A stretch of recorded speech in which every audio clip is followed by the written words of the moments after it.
তৃণমূল বনাম তৃণমূল দ্বন্দ্বে তপ্ত পূর্ব মেদিনীপুরের তমলুক থানার অন্তর্গত শহীদ মাতঙ্গিনী ব্লকের ধলোহারা গ্রাম। তৃণমূল সমর্থিত ধলোহারা হন্ডগ্রাম সমবায় কৃষি উন্নয়ন সমিতির ডিরেক্টরদের বিরুদ্ধে অনাস্থা গৃহীত।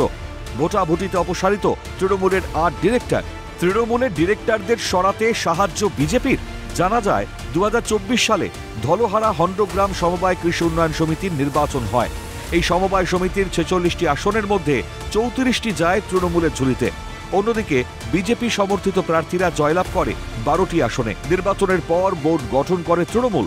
সেই বোর্ডের 8 জন ডিরেক্টরের বিরুদ্ধে অনাস্থা প্রস্তাব আনা হয়েছিল। রবিবার ভোটাভুটি হলে দেখা যায় অনাস্থা প্রস্তাবের পক্ষে ভোট পড়েছে 29টি। অন্যদিকে বিপক্ষে ভোট দেন 12 জন সদস্য। বিজেপি এবং তৃণমূলের সমর্থনে অনাস্থা প্রস্তাবটি গৃহীত হয়। ভোটাভুটিতে তৃণমূলের 2 সদস্য গড়হাজির ছিলেন। এদিকে এই অনাস্থা প্রস্তাবকে ঘিরে রবিবার এলাকায় ছিল টানটান উত্তেজনা। ভোটাভুটি চলাকালীন সমবায় সমিতির দপ্তরের বাইরে বচসায় জড়িয়ে পড়েন তৃণমূলের 2 গোষ্ঠীর লোকজন, যা গড়ায় হাতাহাতিতে।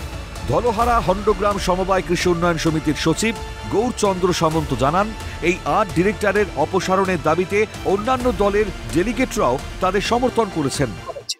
স্বভাবত কারণেই আমাদের 50+1 এই ডেলিগেটদের সমর্থনে আমাদের ওই 8 জন ডাইরেক্টর তারা কিন্তু আমাদের বোর্ড থেকে আমাদের পরবর্তী যে মেয়াদ সেই মেয়াদ পর্যন্ত তারা অপসারিত হলো।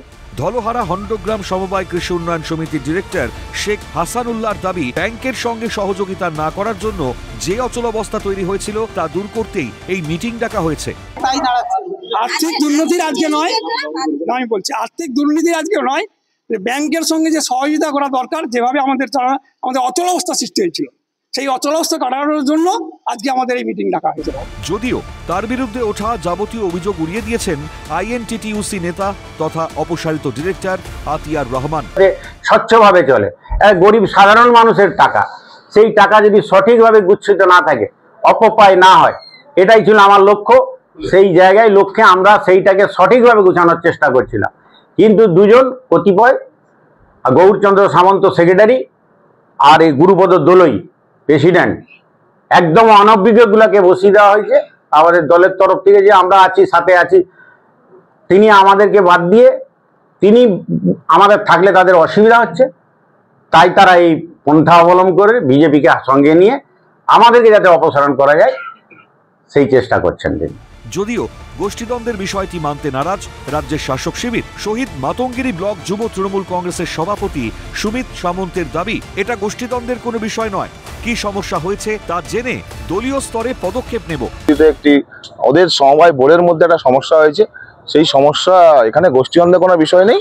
সেই সমস্যা আগামী দিনে আমরা দলীয় স্তরে কি সমস্যা হয়েছে আরো বিস্তারিত আকারে জেনে আমরা আমাদের পদক্ষেপ নেব। দেখুন, এটা সোশ্যাল মিডিয়াতে কিছুটা এসেছে, এটা কাম্য নয়।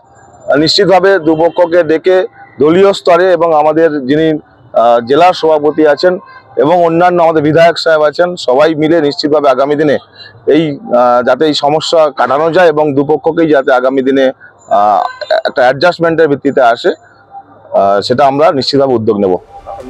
এই অনাস্থা প্রস্তাব গৃহীত হওয়ার পর ধলোহারা হন্ডগ্রাম সমবায় কৃষি উন্নয়ন সমিতিতে কি অচলাবস্থা কাটবে, উঠছে প্রশ্ন। জাহাঙ্গীর বাদশার রিপোর্ট, ক্যালকাটা নিউজ।